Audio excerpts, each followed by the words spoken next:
अस्सलामुअलैकुम। आप देख रहे हैं ड्रामा रिव्यूज पीके। आज हम बात कर रहे हैं ड्रामा सानवल की कहानी के उस मोड़ की जहां दुश्मनी और गरात की जंग एक नए और खतरनाक रुख पर आ खड़ी हुई है। सानवल की इस कहानी में अब सिर्फ पैसा और पावर की बात नहीं रही, बल्कि अब ये लड़ाई इज्जत और किरदार कुशी तक पहुंच गई है।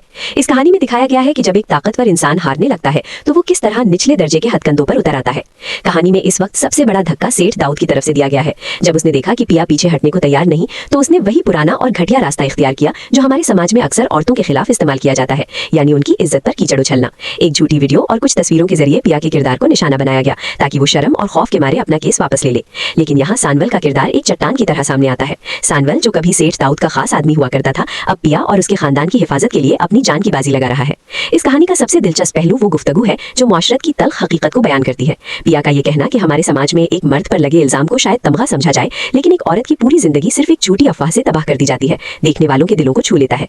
पिया की हिम्मत की तारीफ करनी पड़ेगी कि वो इतने दबाव के बावजूद टूटने से इनकार कर देती है। उसका ये कहना कि मैं अपनी इज्जत उछाले जाने से नहीं डरती, उसकी शख्सियत की मजबूती को जाहिर करता है। वहीं दूसरी तरफ सेठ दाऊद की दरिंदगी तब सामने आती है जब वो पिया के घर पर हमला करवाता है। ये सीन काफी इंटेंस था, जहां सानवल और उसके लड़के सही वक्त पर पहुंचकर एक बड़ी मुसीबत को टाल देते हैं।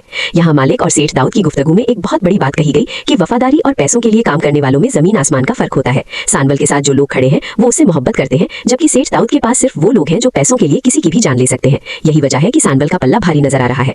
ड्रामा सानवल में जज्बात का एक समंदर दिखाया गया है। पिया की माँ का खौफ, जो हर माँ को अपनी बेटी की इज्जत और जिंदगी के लिए होता है, बहुत ही खूबसूरत अंदाज में पेश किया गया है। उनका ये डर कि ये यूएस नहीं है, यहाँ लोग चेहरे बदलते हैं, हमारे मुआशरे की एक कड़वी सच्चाई है। साथ ही पिया के वालिद असलम का अल्लाह की बारगाह में गिर गिराकर दुआ मांगना और अपनी बेटी के लिए इंसाफ तलब करना देखने वालों की आंखों में आंसू ले आता है। ये सीन दिखाता है कि जब इंसान हर तरफ से थक जाता है तो वो सिर्फ अपने खालिक की तरफ रुजू करता है।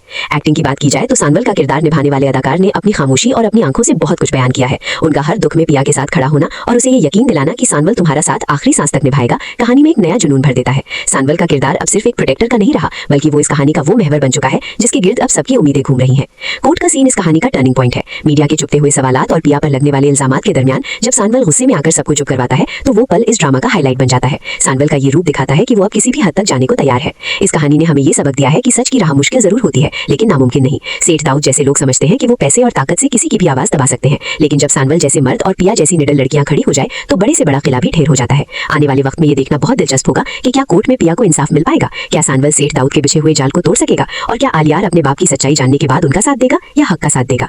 सानवल की कहानी अब अपने उरूज पर है और हर नया मोड़ पहले से ज्यादा संजीदा होता जा रहा है। इस ड्रामा ने किरदार कुशी और औरतों के हुकूक जैसे अहम मसाइल को जिस तरह से उठाया है वो काबिल तारीफ है। कहानी का फ्लो बहुत स्मूथ है और कहीं भी ऐसा महसूस नहीं होता कि बात को खामख्वाह खींचा जा रहा है। हर सीन का अपना एक मकसद है जो कहानी को आगे बढ़ा रहा है। ऐसे ही और ड्रामा रिव्यूज के लिए ड्रामा रिव्यूज पीके को फॉलो करें।